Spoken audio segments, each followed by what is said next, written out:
Bonjour à tous et bienvenue pour ce nouveau webinaire placementdirect.fr.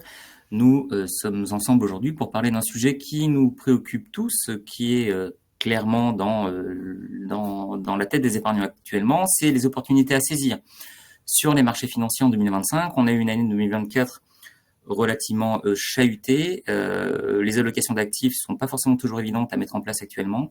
Donc, on voulait parler de ce sujet avec un invité qu'on a l'habitude d'avoir avec nous chez placementdirect.fr. Vous le connaissez tous maintenant, c'est Vladimir Danesi, directeur multigestion de Swiss Life Gestion Privée. Bonjour Vladimir. Bonjour Henri, bonjour à tous. Merci d'être avec nous. Alors, vous connaissez le principe de ce type de webinaire. Nous sommes ensemble pendant environ 40-45 minutes. Nous avons toujours une présentation en deux parties. Une partie présentation avec quelques slides pour parler un peu du contexte de l'épargne actuellement, du contexte économique, géopolitique que l'on peut avoir actuellement sur les marchés financiers. Ça sera pour la partie Vladimir. Et puis une deuxième partie questions-réponses. Comme toujours, vous avez été très nombreux. On a eu plusieurs centaines de questions pour ce webinaire. Donc, on en a sélectionné une dizaine. Donc, c'est en deuxième partie du webinaire qu'on y répondra. Les questions qui n'auront pas pu être traitées, on reviendra vers vous par mail. On a essayé de traiter un spectre assez large de questions. N'hésitez pas également pendant cette présentation à nous laisser quelques commentaires, à échanger avec nous sur des idées de webinaire, sur des questions complémentaires que vous souhaiteriez nous poser. C'est toujours intéressant d'avoir des retours de votre part.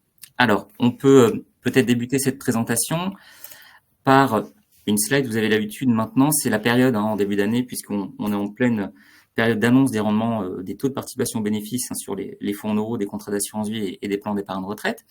Alors sur cette slide, vous pourrez voir l'historique de performance du fonds en euros depuis 2010.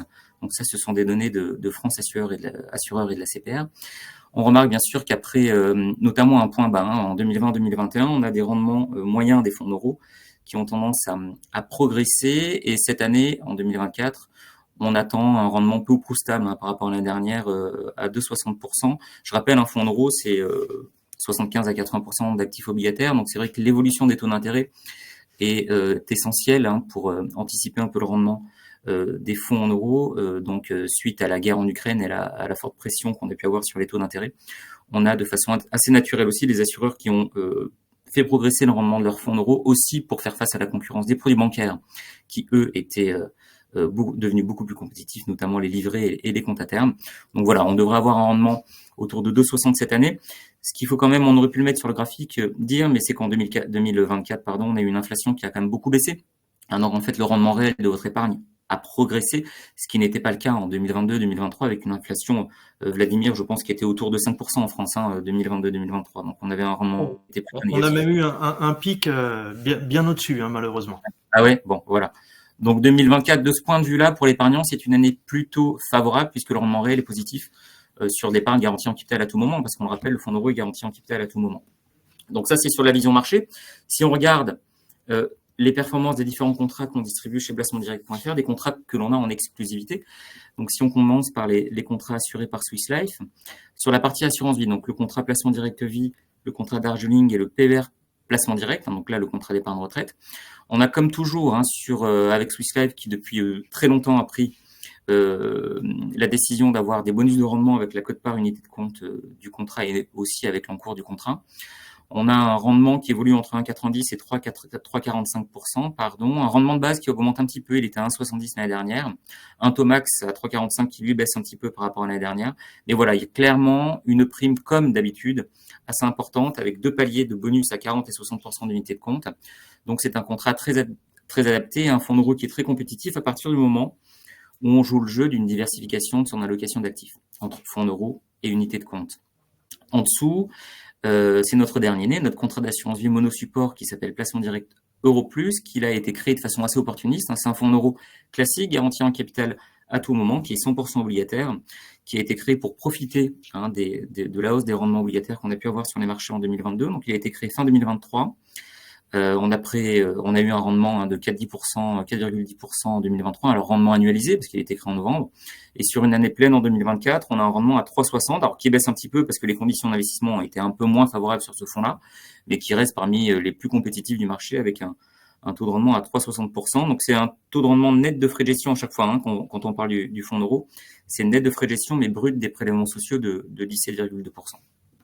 Alors si on regarde maintenant sur la slide suivante, les performances que l'on a pu avoir sur les contrats assurés cette fois-ci par Generali et par l'UMR. Donc le contrat placement direct essentiel qui est assuré par Generali. Ce contrat a la particularité de proposer 2 fonds en euros. Le fonds euro Eurosima qui a eu un rendement de 1,70% en 2024 et surtout le fonds Netissima qui est le plus intéressant, qui a une cote-part immobilière un petit peu plus importante, qui lui aussi offre un bonus de rendement avec la cote-part UC et un rendement qui évolue entre 3 et 3,50%, donc un rendement très compétitif sur ce fonds euro-là. Et à noter, on vous fera une communication dans les prochains jours, mais le fonds euro Netissima va vous permettre de profiter d'un bonus de rendement sur vos nouveaux versements ou les souscriptions réalisées jusqu'à fin juin 2025, et un bonus qui s'appliquera en 2025, mais aussi en 2026 sur le taux de PB, un bonus de 1,60%. Donc ça pourrait vous permettre d'aller chercher pendant 1 ou 2 ans un rendement potentiellement à 4,5 ou 5%. Ça tout dépendra du taux de base que Generali annoncera les prochaines années. Mais voilà, il y a des opérations intéressantes, mais on reviendra dessus et on vous enverra un emailing dédié pour vous expliquer un peu le mécanisme de ce boost. Et puis sur notre dernier contrat, donc le PER placement direct retraite ISR, donc qui est un plan d'épargne retraite qui permet d'effectuer des versements déductibles dédiés à la retraite. Sur ce contrat-là, on a eu, assuré par l'UMR, on a eu un rendement en hausse de 30 centimes à 3,60%, là aussi l'un des plus compétitifs du marché, un rendement unique pour tous les adhérents, qui est très compétitif sur un fonds en euros qui dispose de très importantes réserves de rendement. Donc là aussi, on aura des communications qui vont arriver pour vous expliquer un peu le fonctionnement de ce fonds en euros et peut-être des opérations intéressantes à mettre en place cette année. Voilà, mais en tout cas, on a une offre globale chez Placement Direct qui, somme toute, est assez diversifiée, qui est assez complémentaire avec des bonus de rendement, d'autres contrats qui n'ont pas de bonus de rendement mais qui ont un taux de base plutôt très compétitif. Donc voilà, normalement, il y a de quoi faire pour tout type de profil d'investisseur. Alors ça, c'est pour la partie garantie et la partie fonds en euros, mais bien sûr, dans une allocation d'actifs, selon votre profil, votre horizon d'investissement, vous avez la possibilité, bien sûr, de sélectionner des supports en unités de compte, qui, à l'inverse du fonds en euros, ne sont pas garantis en capital, mais qui disposent d'un potentiel de performance plus important. Donc, sur le contrat, on a pris l'exemple du contrat placement direct vie, mais sur ce contrat qui dispose de près de 1300 supports d'investissement, vous avez en fait 2 modes de gestion qui vous sont proposés. Donc, une allocation libre.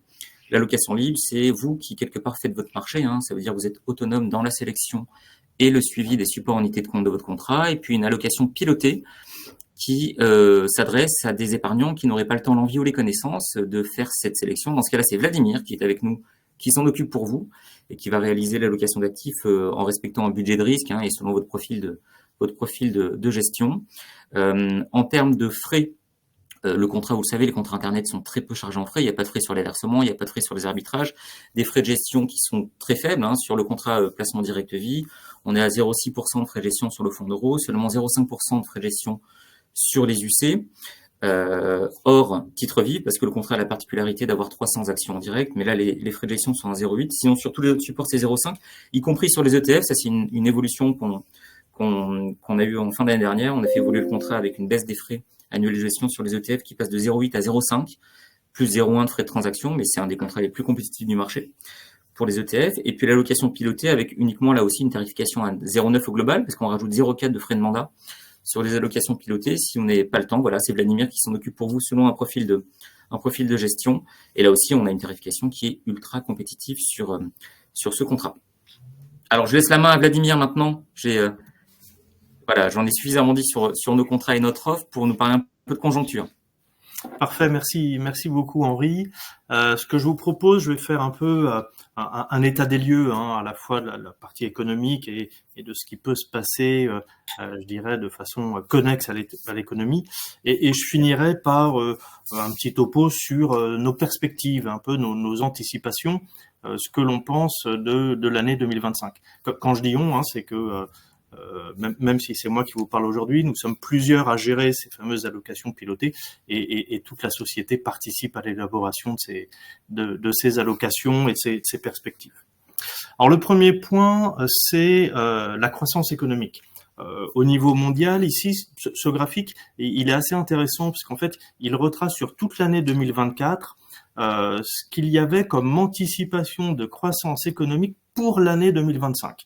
Donc, on a ici, au fil du temps, l'évolution de ce que les marchés, les stratégistes et autres pensaient de ce que serait l'année 2025. Et donc, du coup, le dernier point, vous le voyez, c'est un peu aujourd'hui quelles sont les anticipations pour la croissance économique. Alors mondiale, c'est la ligne qui est tout en haut. Rouge, c'est la Chine. Alors elle paraît être en dessous, c'est juste que c'est un effet d'échelle. Donc vous voyez que la Chine, c'est l'échelle de droite. On est plus sur des niveaux de 4, 4,5. Alors qu'au niveau mondial, on est aux alentours de 3%. Donc on a dû trouver un petit stratagème. Les États-Unis en noir et la zone euro en bas dans cette espèce de bleu ciel. Le premier constat qu'on peut faire, c'est que les prévisions de croissance économique au niveau mondial restent assez robustes, assez significatives. On est sur des anticipations de croissance à 3,2% pour l'année 2025 au niveau mondial. C'est quelque chose qui est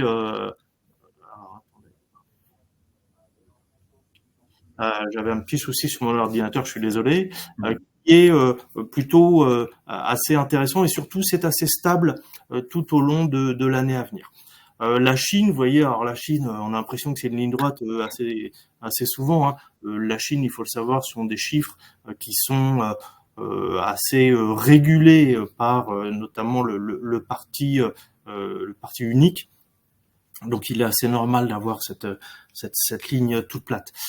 L'autre élément qui est important de constater ici et qui n'est pas nécessairement, je dirais, positif pour nous, c'est le moins qu'on puisse dire, c'est vous voyez cette sorte de divergence. Alors divergence, le mot est peut-être un peu fort, mais en tout cas, c'est chemin qui semble être assez différent entre les États-Unis qui finalement voient leurs prévisions de croissance économique sur 2025 s'améliorer au fil du temps, alors qu'en parallèle, sur la zone euro, on est plutôt sur quelque chose où la croissance économique se tasse un petit peu.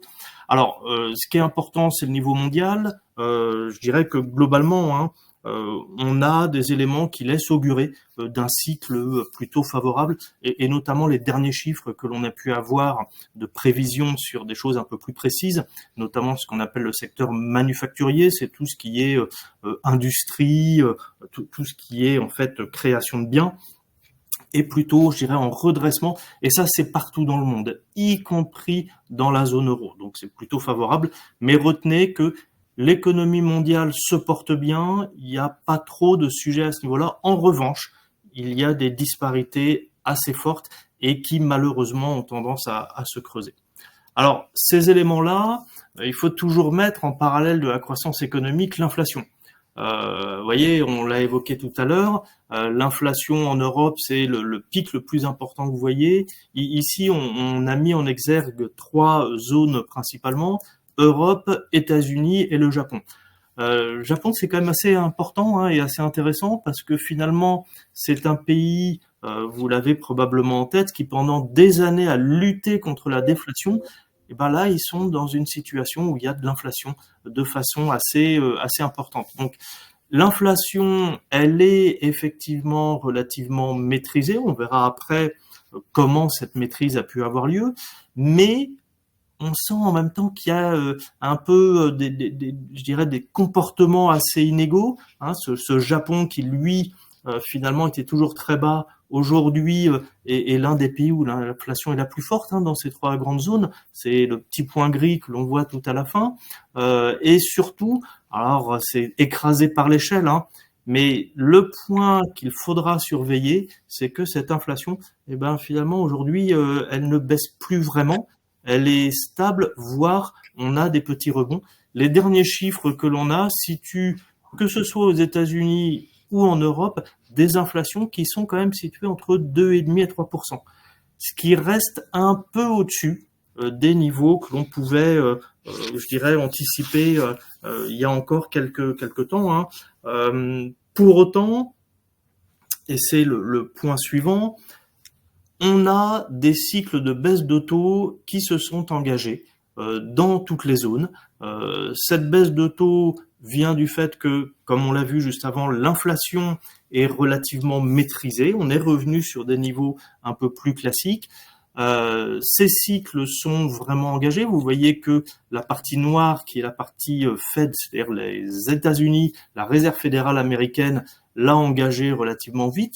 La BCE, qui est la troisième, un peu verdâtre, la plus basse, c'est la Banque centrale européenne qui non seulement l'a engagée la première, ce qui est assez notable. Généralement, la Banque centrale européenne avait tendance à suivre ce que faisait la Banque centrale américaine. Pour une fois, la Banque centrale européenne a été la première l'année dernière à baisser ses taux.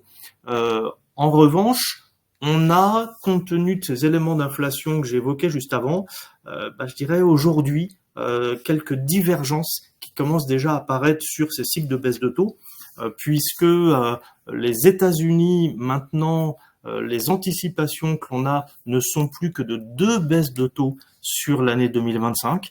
Donc finalement, je dirais un ralentissement de ce cycle, alors que sur l'Europe, qui a déjà baissé ses taux très récemment, puisque les taux d'intérêt de la Banque centrale européenne sont maintenant à 2,75%. On anticipe encore, en tout cas les marchés anticipent encore 4 baisses de taux sur l'année 2025. La différence, en fait, il faut revenir au premier graphique que je vous ai montré, c'est la croissance américaine, non seulement reste robuste, mais en même, je dirais, s'améliore. Donc à un moment, on pourrait avoir des éléments inflationnistes qui pourraient apparaître côté américain, ou en tout cas, pas de raison de continuer, je dirais, à baisser les taux pour relancer l'économie. En Europe, vous le voyez, c'est pas du tout le cas. On est dans une situation où l'économie est beaucoup plus fragile. Il y a même des disparités probablement à attendre d'un pays à l'autre au niveau européen. Et donc, la Banque centrale européenne va être là pour soutenir la situation dans tous ces pays qui nous sont chers, que ce soit la France, l'Allemagne ou l'Italie et l'Espagne, pour ne parler que des plus grosses économies de la zone euro. Il y a, malgré, je dirais, ce constat global qui est plutôt positif, puisque baisse de taux, tout ceci est, je dirais, favorable au marché d'actions, croissance économique, en particulier aux États-Unis, et de toute façon au niveau mondial, qui reste soutenu. Ça aussi, c'est plutôt favorable. Les risques géopolitiques sont toujours là. Alors ici, on a mis le baril de pétrole comme un des exemples. C'est pas nécessairement le meilleur exemple aujourd'hui sur ces risques, mais ça permet quand même de se faire une petite idée. D'une part, au niveau du pétrole, on a une certaine stabilisation. On a l'impression qu'il y a un seuil bas que le baril de pétrole ne veut pas franchir, et donc a plutôt tendance à rebondir. Mais surtout, on a eu une sorte d'évolution des risques géopolitiques. L'évolution, c'est que les risques géopolitiques principaux jusqu'ici étaient des risques liés notamment à l'Ukraine et à la situation au Moyen-Orient. Aujourd'hui, ce dont on parle le plus, c'est les guerres commerciales.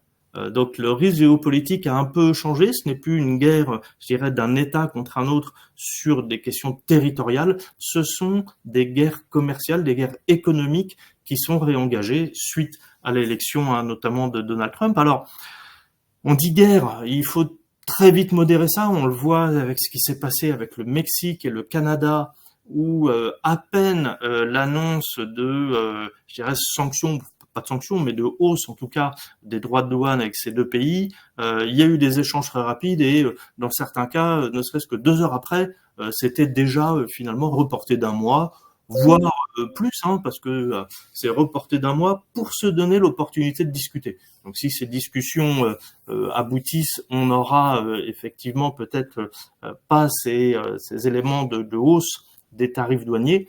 En revanche, avec la Chine, ça sera probablement un peu plus compliqué. Mexique et Canada, ce sont les pays voisins. Je dirais il y a un traité de libre-échange, ou en tout cas un traité commercial spécifique entre les États-Unis et ces deux pays. Ce serait quand même très surprenant qu'ils n'arrivent pas à trouver un accord. Avec la Chine, ça sera probablement un peu plus tendu, un peu plus compliqué. Après, restent malgré tout les éléments géopolitiques plus territoriaux, même si on peut espérer d'une certaine façon qu'il y ait, je dirais, une résolution du conflit en Ukraine, puisque on a vu une évolution récente des différents belligérants prêts maintenant à discuter ou à négocier. Sur le Moyen-Orient, c'est semble-t-il plus compliqué. Vous avez vu les dernières déclarations de Donald Trump sont particulièrement surprenantes. Il veut presque annexer Gaza, en faire sa côte d'Azur je dirais de la zone. C'est des choses qui nous craignons ne participeront pas à l'apaisement dans cette zone. Donc attention, même si la partie commerciale prend le dessus, je dirais que globalement, il restera des éléments territoriaux qui seront importants sur l'année 2025. Dernier point sur le côté géopolitique, sur l'Europe. Il y a des élections à venir en Allemagne avec peut-être pas en tête, mais en tout cas avec une forte proportion, un parti qui n'est pas particulièrement connu pour avoir des velléités pro-européennes. Ça peut être compliqué. En France, voir quelle stabilité politique on peut espérer. Pour l'instant, le gouvernement actuel a l'air de passer. Est-ce que on ira au-delà de comment dire de la partie de cet été? Nous verrons bien. Et puis en Belgique, il y a aussi quand même, je dirais, la constitution du nouveau gouvernement qui n'est pas un gouvernement pro-européen. Donc globalement, attention, la politique européenne peut risquer d'être un peu fracturée. Je vous l'avais dit, l'idée est maintenant de parler un peu des perspectives. Donc globalement, vous l'aurez compris, croissance économique, baisse de taux, une inflation qui, même si il faut faire attention, est plutôt maîtrisée. Donc nous sommes plutôt positifs sur les actions, en particulier sur les actions américaines. Globalement, la croissance est plutôt favorable. Et puis Donald Trump est quelqu'un qui est plutôt, je dirais, enclin à favoriser le développement des entreprises. Donc globalement, ça devrait être assez favorable sur cette zone. Pour autant, il faut pas non plus complètement délaisser l'Europe, mais je dirais que globalement, les États-Unis semblent être un peu à privilégier. Sur la partie obligataire, dans la mesure où on pourrait avoir finalement, je dirais, une pause, tout au moins un ralentissement sur la partie baisse de taux, nous préférons rester sur des échéances courtes qui sont moins sensibles à l'évolution des taux d'intérêt, et nous préférons dans ce cadre-là les dettes d'entreprise qui nous amènent, je dirais, un surplus de rendement assez intéressant. Enfin, nous pensons que la thématique de l'intelligence artificielle, c'est un peu la nouvelle thématique d'Internet. Il pourra y avoir des secousses, mais nous pensons que c'est une thématique qui devrait rester porteuse pendant plusieurs années. Du côté des choses à surveiller, c'est ce que j'évoquais. Si jamais la politique américaine est excessive, c'est-à-dire d'une certaine façon, si Donald Trump en fait un peu trop dans sa politique, on pourrait avoir un côté un peu inflationniste.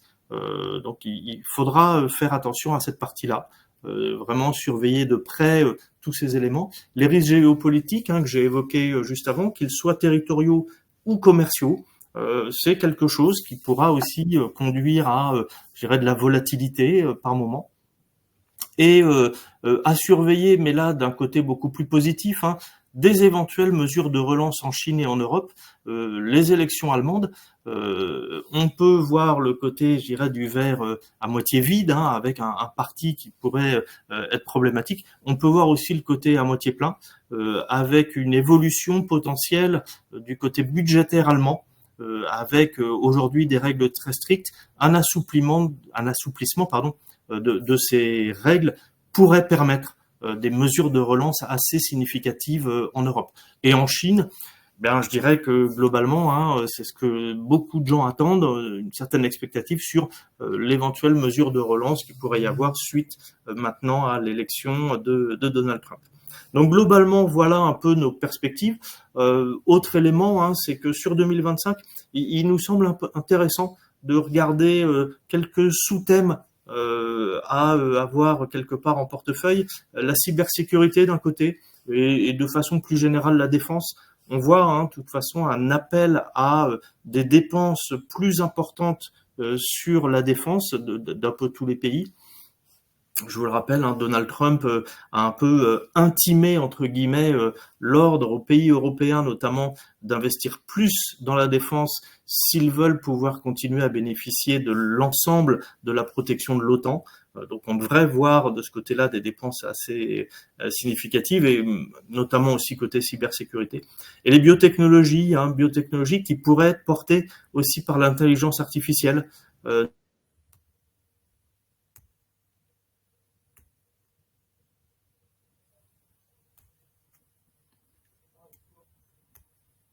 J'ai l'impression qu'on a perdu Vladimir. Donc il devrait revenir. Alors je vais continuer. Vladimir qui était sur les biotechnologies, mais qui était à la fin de sa slide. On va passer à la slide suivante puisqu'elle parle des performances. Des allocations pilotées de Vladimir. Alors sur cette slide, vous pouvez regarder les performances qui sont des performances 100% unité de compte. 100% unité de compte, on met plutôt nous en avant des portefeuilles généralement chez placementdirect.fr qui mixent à la fois le fonds en euros d'un côté et les supports en unité de compte de l'autre. Là, on a 6 profils 100% unité de compte. Donc, vous pouvez très bien les panacher comme vous le souhaitez, entre fonds en euros et unité de compte. 6 profils qui vont de force 1 à force 6. Donc, force 1, c'est le moins risqué, avec une part obligataire notamment qui est importante. Force 6, c'est le profil le plus risqué, le plus exposé en actifs actions. Si on regarde ce qui s'est passé en 2024, là, ce sont des performances qui sont nettes de tout frais, donc nettes de frais de gestion du contrat et nettes de frais du mandat et nettes de frais de gestion financière des fonds qui sont utilisés à l'intérieur des mandats. Donc, on a des performances nettes qui évoluent de 5,41% à 12,46% sur les différents profils en 2024, donc ce qui est vraiment très bien, ce qui est encore largement supérieur à ce qu'on a pu connaître en 2023, puisqu'elles évoluent entre 4,11 et 6,27%. En 2022, on a vu, souvenez-vous, une année horrible, puisque suite à la guerre en Ukraine, on a vu une augmentation très forte des taux d'intérêt et en même temps une baisse significative des marchés en actions. Donc, quelque part, les deux grandes classes d'actifs qui composent généralement le portefeuille avaient baissé la même année significativement. Donc, tous les profils avaient été très, très négatifs. Mais si on regarde sur un horizon long, on a bien sûr de temps en temps une année sur 4 ou sur 5 qui est baissière. Mais sur des horizons 5, 8 ou 10 ans, on a quand même des performances qui sont très, très solides sur les allocations pilotées et qui permettent quelque part de s'envisager sur un horizon de long terme pour générer de la performance potentielle sur un portefeuille. On pourra vous communiquer par ailleurs, d'ailleurs, les performances que l'on met en avant aussi chez Placement Direct avec des mix entre fonds en euros et unités de compte, ce qui permet aussi, comme on l'a vu tout à l'heure sur le contrat notamment Placement Direct Vie, de profiter à plein des bonus de 40% et de 60% qui sont disponibles et qui sont distribués par l'assureur. Donc, c'est un bon moyen quelque part aussi d'aller chercher le bonus de rendement sur le fonds en euros et de disposer de performances significatives sur la partie allocation pilotée. Alors, si je commence, en attendant que Vladimir puisse revenir, si je commence la partie questions-réponses, donc comme je le disais, vous avez été très nombreux à nous poser des questions. On en a sélectionné une dizaine parmi plus de 100 questions qui nous ont été posées. La première question, qui est une question de Louis, qui nous demande, et c'est une question pour moi, qui nous demande quelle évolution attendre sur le rendement du fonds en euros. Donc, on l'a vu, le fonds en euros est composé selon les compagnies et selon le type de fonds en euros, mais d'une façon générale, d'environ 75 à 80% d'actifs obligataires. Donc, en fait, ce qu'il faut réellement regarder pour un fonds en euros et pour connaître un peu la tendance du fonds en euros, c'est un petit peu la tendance des rendements obligataires. Les rendements obligataires ont progressé depuis 2022, ils rebaissent un petit peu là, mais le fonds en euros a suivi une tendance plutôt positive depuis 3 ans. Le point bas à 1,30% que l'on avait vu tout à l'heure en 2020, mais depuis 3 ans maintenant, on a une tendance positive, 1,30 de moyenne sur le marché, après 1,90, 2,60 l'année dernière, certainement cette année autour de 2,60%. Ce qu'il faut, à quoi faut-il s'attendre 2025-2026, très certainement qu'on va évoluer dans un canal très très proche du taux que l'on a connu ces 2 dernières années, donc autour de 2,60 avec peut-être un plus 20 ou un moins 20 centimes selon l'évolution des taux, selon l'évolution aussi des produits comparables, puisque vous le savez, l'assurance vie est un produit qui est souvent comparé avec d'autres solutions d'épargne, que ce soit notamment des solutions bancaires de court terme. Donc, qu'on le veuille ou non, par exemple, le rendement du fonds en euros est comparé avec le rendement du livret A. Le rendement du livret A, vous n'êtes pas sans le savoir, le 1er février a baissé, hein, il est passé de 3% à 2,4%. Alors l'avantage du rendement du livret A, c'est que c'est un rendement qui est net de tout, net de fiscalité, net de prélèvements sociaux. Donc c'est du rendement net de net, hein, quelque part pour vous. Mais à 2,4%, on commence à avoir des fonds en euros qui sont plus rémunérateurs de façon significative par rapport au livret A. Sur d'autres solutions d'épargne comme les comptes à terme ou les livrets bancaires, on a pu voir là aussi des rendements très forts, puisque ce sont des produits qui sont très sensibles aux taux proposés sur les marchés, alors que le fonds euro est plus une gestion de long terme. On a pu voir des rendements qui étaient très importants en 2023 notamment, hein, sur des super livrets et des comptes à terme. Ah, ben voilà Vladimir qui revient. Ah oui. On a une coupure côté Vladimir, mais on a commencé la partie questions-réponses, c'était ma partie Vladimir, donc aucun problème. C'était donc des solutions qui étaient très performantes, qui le deviennent un petit peu moins. Voilà, mais bon, quel rendement pour conclure sur le fonds euro? Certainement, ce sera peu ou prou dans un niveau équivalent à ce que l'on a pu connaître. Mais ce qu'il faut bien avoir en tête et ce qu'il faut retenir, c'est que la hausse des taux que l'on a connue sur les marchés obligataires sur la partie fonds euro en 2022 a redonné quand même du souffle au fonds euro. Et ça, quelque part, on en avait besoin puisque le fonds euro n'en finissait pas de baisser. Les assureurs, quelque part, ne pouvaient quasiment plus compter que sur leurs réserves de rendement, hein, pour servir des taux de participation de bénéfices à peu près satisfaisants. Là, avec les taux d'intérêt que l'on a connus depuis 2022, on a quand même des assureurs qui arrivent à acheter des obligations plus rémunératrices en portefeuille. Donc, ça donne quand même un nouveau souffle au fonds euro. Donc, c'est plutôt ça de bon augure pour l'avenir. Donc, quelque part, c'est une bonne nouvelle. Alors, Vladimir, voilà, qui tombe à pic pour prendre une question de Jean-Pierre qui lui est dédiée. Quelle zone géographique privilégiée et pourquoi? Oui, alors excusez-moi pour cette coupure, c'est un peu les aléas de ce genre de webinaire potentiellement. Alors, quelle zone géographique privilégiée? En fait, je l'ai évoqué finalement lors de transparent de ma présentation de tout à l'heure. La zone géographique que nous privilégions, c'est plutôt les États-Unis. De façon générale, nous privilégions de toute façon les actions aujourd'hui encore, parce que la croissance économique, je dirais les mesures de relance et encore une fois, une administration américaine qui est plutôt favorable aux entreprises, si je devais utiliser un magnifique anglicisme qui est très orienté business, fait que globalement, nous sommes favorables aux actions. Dans ce cadre-là, donc plutôt favorable aux États-Unis. Alors, pour les raisons que j'ai évoquées, finalement, la raison de la croissance économique qui nous semble être plus dynamique aux États-Unis, et quand je dis plus dynamique, c'est quand même assez significatif, hein. Rappelez-vous ce graphique où l'on voyait les prévisions de croissance économique américaine qui progressaient régulièrement, alors que celle de l'Europe était plutôt, je dirais, dans un sens d'une dépréciation, ou tout au moins d'une moindre croissance économique.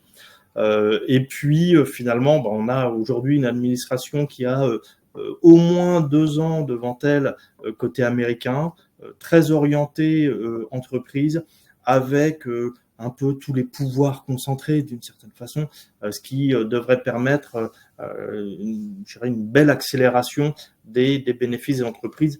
Quant à côté de ça, une Europe où c'est un peu plus compliqué. Alors attention, d'un point de vue de valorisation, il est certain que les États-Unis peuvent sembler être un peu chers aujourd'hui.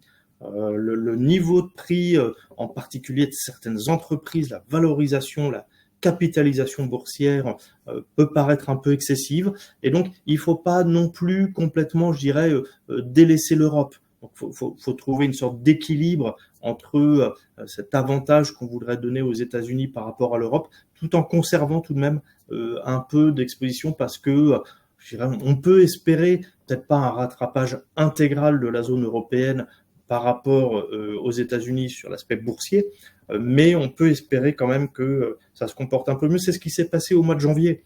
Le mois de janvier, en définitive, c'est l'Europe qui a bien mieux performé en bourse que les États-Unis. Donc, on pourrait avoir quand même ce phénomène, notamment sur des éléments de valorisation.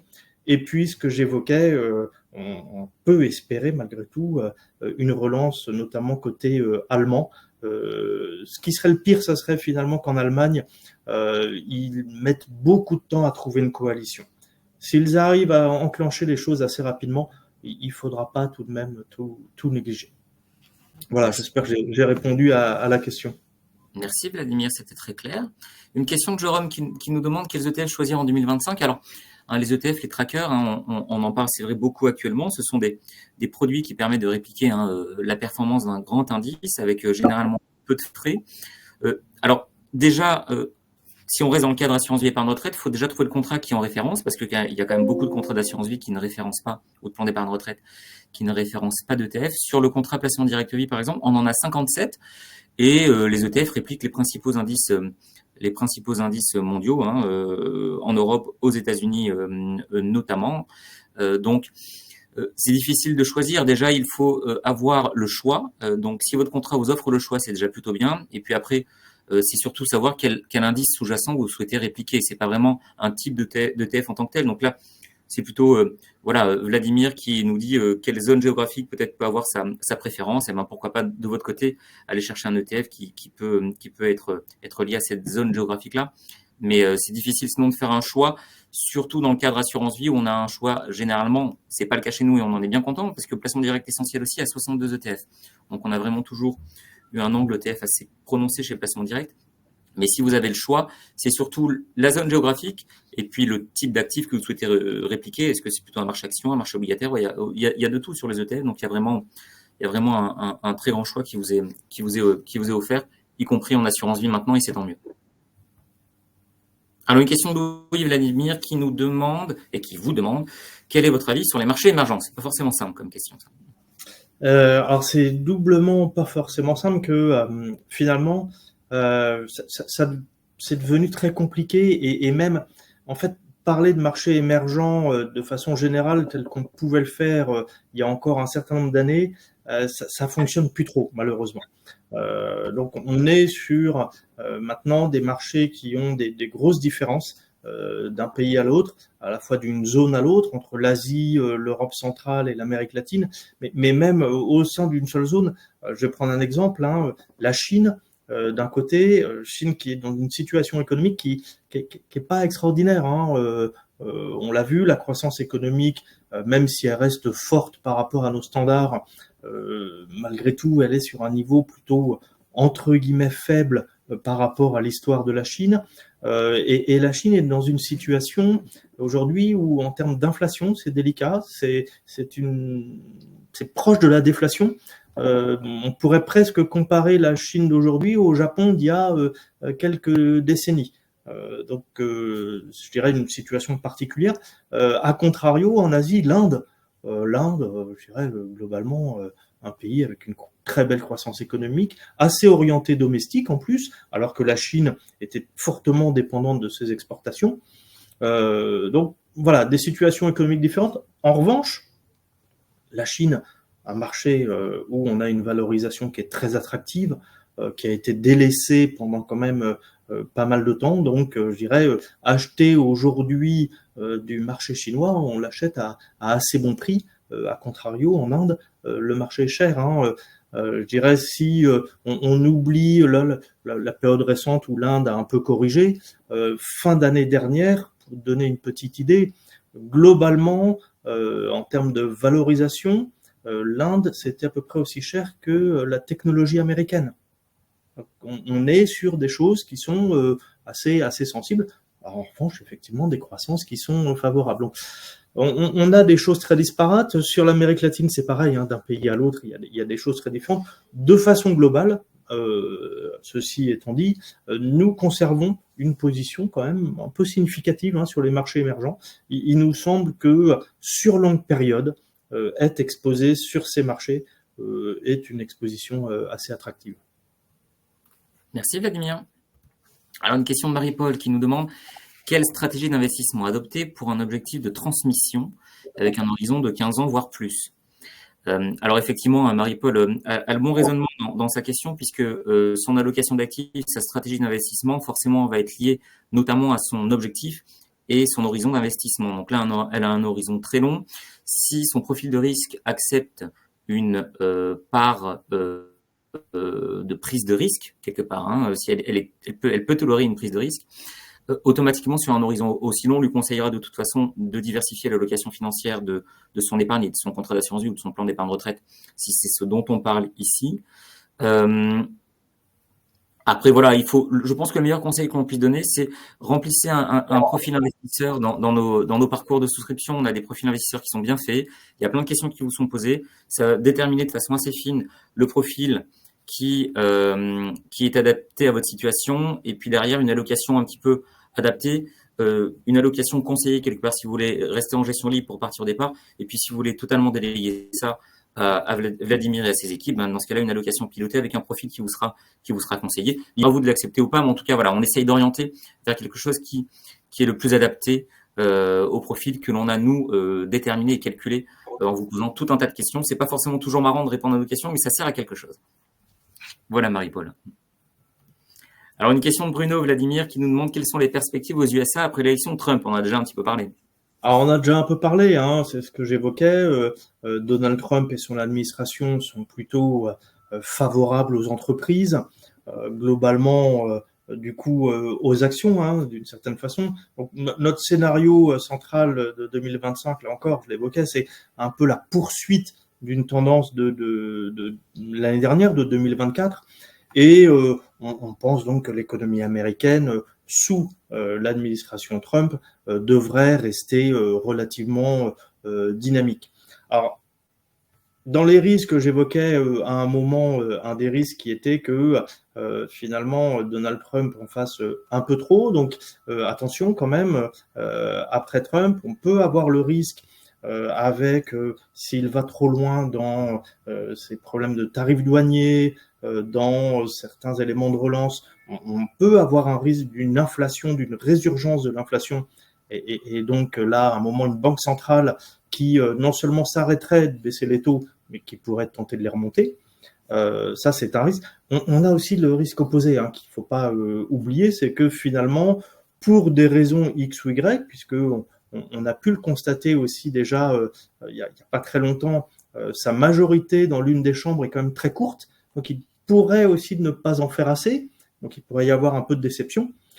Du coup, l'ensemble de ces choses-là, ça nous conduit à une chose sur Trump que j'ai pas encore évoquée, c'est que si l'on aime bien les États-Unis comme zone d'investissement, ce que l'on aime de plus en plus, ce sont les petites et moyennes capitalisations américaines. Donc des valeurs américaines qui ne sont pas ces très grosses entreprises, très exportatrices, donc des petites et moyennes valeurs beaucoup plus domestiques, moins impactées par les problèmes éventuels de tarifs douaniers. Et contrairement à ce qu'on pense, ces entreprises-là, finalement, ne sont pas si sensibles que ça au taux d'intérêt. Ce à quoi elles sont très sensibles, c'est l'accès au crédit. Et ça, je dirais, il ne devrait pas y avoir de souci. Donc, après l'élection de Trump, plutôt favorable, donc, je dirais, de façon générale aux États-Unis, avec des risques qui nous conduisent à vouloir augmenter le poids sur les petites et moyennes capitalisations boursières. Merci Vladimir. Une question de Muriel qui nous demande comment fonctionne une rente viagère à partir d'un contrat d'assurance vie et est-ce que c'est une bonne option? Alors effectivement, lorsque vous souhaitez récupérer votre épargne placée sur un contrat d'assurance vie, vous avez la solution classique qui est de faire un retrait ou de mettre en place des retraits partiels réguliers pour vous constituer un revenu complémentaire, ou d'opter pour une rente viagère. Dans ce cas-là, l'assureur récupère le capital, le convertit en rente qui va vous servir mensuellement. Est-ce que c'est une bonne option? Alors, d'une façon générale, on ne conseille pas ça. Pourquoi? Parce que fiscalement, vous serez refiscalisé, notamment en fonction de votre âge, sur une partie de la rente, donc qui ne tiendra pas forcément compte d'ailleurs de la ventilation entre capital et intérêt. Donc ça peut ne pas être forcément très intéressant. La compagnie utilise des tables de mortalité qui ne sont pas forcément toujours très avantageuses pour vous. Donc ce qu'il faut avoir en tête, c'est que si on fait un calcul financier, il faudrait quelque part que vous dépassiez très largement votre espérance de vie pour que la rente commence à devenir très favorable. C'est ce que ça veut dire. Après, d'un point de vue philosophique et intellectuel, si vous avez envie d'avoir à coup sûr un complément régulier, connu à l'avance,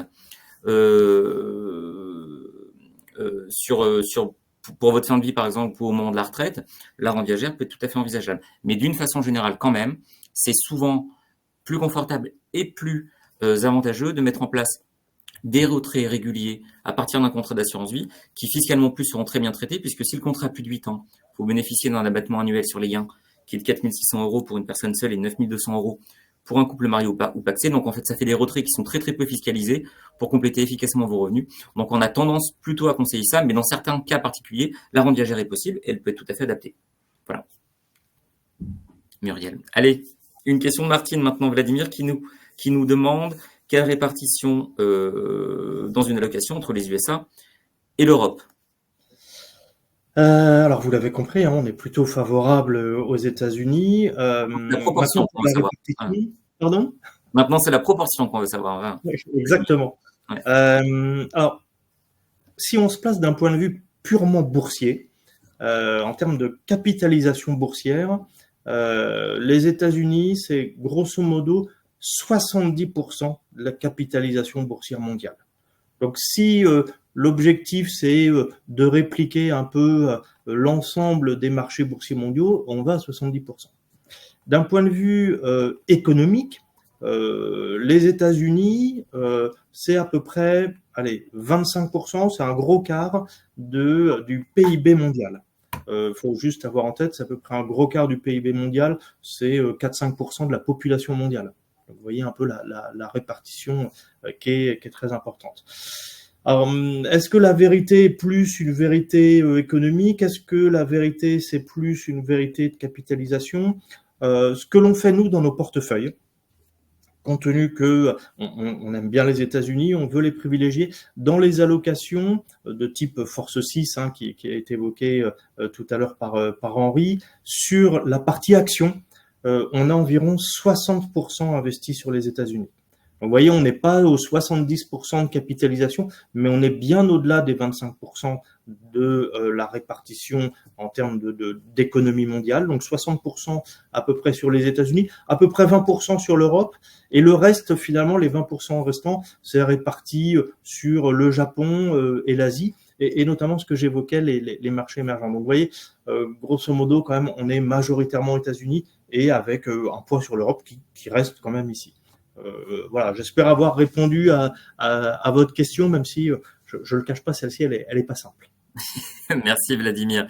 Une question de Jean qui nous demande quelles sont vos perspectives sur les SCPI. Alors, c'est intéressant que Jean nous pose la question parce que on a lancé une activité de SCPI en direct là, il y a quelques semaines chez placementdirect.fr. Nous, notre sensation, c'est que il y a en fait deux marchés des SCPI. Il y en a plus, mais il y a un marché avant la hausse des taux et après la hausse des taux. Les SCPI qui ont connu un gros succès commercial depuis quelques années, certaines SCPI, notamment des SCPI de bureaux, étaient devenues très grosses, avaient beaucoup de bureaux, notamment dans des zones périphériques autour des grandes villes, à la Défense, notamment à Paris, et elles ont subi de plein fouet quelque part la hausse des taux, avec des baisses de valorisation pour certaines, avec quelques soucis autour de certaines SCPI. Et en même temps, il y a deux nouvelles SCPI qui se sont lancées, avec notamment une structure de frais intéressante, puisque vous avez des SCPI sans frais d'entrée. C'est celle que l'on référence actuellement chez placementdirect.fr pour une détention en direct, puisque dans l'assurance vie, vous n'en avez pas forcément toujours qui sont à votre disposition. Et ces SCPI de nouvelle génération ne retiennent pas de frais d'entrée, ont un excellent market timing. Et c'est important le market timing de toute façon en termes d'investissement. Donc, avoir raison trop tôt ou trop tard, en fait, ça revient à avoir tort. Hein. Donc, quelque part, aller sur des SCPI aujourd'hui qui sont en capacité d'investir et quelque part de faire des bonnes affaires actuellement, puisqu'aujourd'hui, on voit bien que ce sont les acheteurs qui ont la main, ce ne sont pas les vendeurs sur le marché immobilier. Donc, ce type de SCPI-là sont vraiment très intéressantes actuellement. Et donc, c'est pour ça qu'on a décidé de les référencer en direct. Soit les Remake Live, Hirokozen ou Mistral Selection sont trois SCPI sans frais d'entrée. Et le sans frais d'entrée est également très important, parce qu'habituellement, une SCPI, c'est entre 6 et 10% de frais d'entrée. Là, des SCPI sans frais d'entrée, on trouve que c'est plutôt vertueux, que ça aligne un peu les intérêts aussi entre l'asset manager, le distributeur et les clients, puisqu'en fait, pour que tout le monde soit gagnant, il faut que tout le monde soit content pendant très longtemps. Alors que des SCPI, quelque part, en termes de rémunération pour le producteur ou le distributeur, quand vous avez des frais à l'entrée importants, il peut y avoir la tentation qu'une fois que la SCPI a été vendue, quelque part, circulée, il n'y a plus rien à voir. Voilà, on estime que pour que tout le monde gagne correctement sa vie et que tout le monde s'y retrouve, il faut que la détention soit longue et donc il faut que le client soit satisfait. Donc c'est aussi une structuration de SCPI qui nous plaît beaucoup. Donc voilà, ce sont des SCPI de nouvelle génération, sans frais d'entrée, qui ont un excellent market timing et qui ont délivré d'ailleurs toutes les trois plus de 7% de taux de distribution cette année. Donc c'est vraiment quelque chose que l'on estime pertinent actuellement. Voilà, Jean. Et une dernière question peut-être, Vladimir. Je ne sais pas si c'est la dernière d'ailleurs, mais comment voyez-vous évoluer la parité euro-dollar? Alors ça non plus, c'est pas une question facile. Oui, non, ça c'est vraiment pas facile comme question. En revanche, ce que je constate, c'est que les questions sur la partie économie et marché tournent beaucoup autour des États-Unis et de l'Europe. Alors, c'est très compliqué je dirais d'essayer d'anticiper une évolution d'un taux de change. Il y a tellement d'éléments qui rentrent en jeu, économiques, mais aussi des éléments purement politiques, hein. Un taux de change, ça peut être une arme commerciale aussi. Donc, je dirais que globalement, c'est très compliqué. Maintenant, si on regarde le côté purement économique, entre guillemets objectif, globalement, je l'évoquais, des perspectives de croissance plutôt favorables pour les États-Unis, des taux d'intérêt qui devraient plus baisser en zone euro qu'aux États-Unis. Donc, à la fin de l'année, ce que l'on anticipe, c'est un différentiel de taux de l'ordre de 2% entre les États-Unis et la zone euro. Tout ceci va plutôt dans le sens d'un dollar fort. Maintenant, nous sommes aujourd'hui pas très loin de la parité. Bon, ça évolue, mais finalement, on est à 1,02, 1,03 selon les jours. Je dirais que grosso modo, on évolue entre la parité et 1,05 dollars pour un euro. C'est déjà assez fort. Je dirais donc que globalement, allez, je vais me mouiller, ce que je pourrais dire, c'est que d'une certaine façon, on a du mal à envisager un affaiblissement, une baisse du dollar par rapport à l'euro. Maintenant, dire que le dollar va continuer à monter par rapport à l'euro, c'est quelque chose qui semble être difficile. C'est arrivé, hein, historiquement. On a eu un niveau de l'euro-dollar à 0,9. C'est arrivé. A contrario, on a eu un euro-dollar à 1,60 dans une histoire pas si lointaine que ça. Mais globalement, voilà. Ce que l'on peut dire aujourd'hui, si l'on regarde des éléments purement objectifs et économiques, c'est que tout ceci va vers un dollar plutôt fort, sachant qu'un dollar à parité est un dollar qui est déjà relativement fort. Et donc, ce sur quoi, allez, j'accepte de m'avancer, c'est probablement, je dirais, pas de baisse du dollar. Merci Vladimir. Eh bien voilà, c'était le mot de la fin, Vladimir. C'était la dernière question. Merci beaucoup, Vladimir, d'avoir une fois de plus répondu présent à notre invitation. Merci à vous tous. Chez placementdirect.fr. Merci à vous tous de nous avoir suivis. Comme vous le savez, hein, vous pourrez regarder sur notre chaîne YouTube le replay du webinaire. N'hésitez pas à nous laisser des commentaires juste avant de vous déconnecter, hein, pour savoir ce que vous avez aimé, moins aimé, des idées de sujets. Est-ce que vous avez d'autres questions potentiellement qui seraient intéressantes d'aborder lors, pourquoi pas, d'un prochain webinaire. Voilà, merci beaucoup. À très bientôt. De toute façon, on aura plein de choses à vous proposer cette année. Et puis, bonne fin de journée à tous. Au revoir. Merci, au revoir, bonne fin de journée.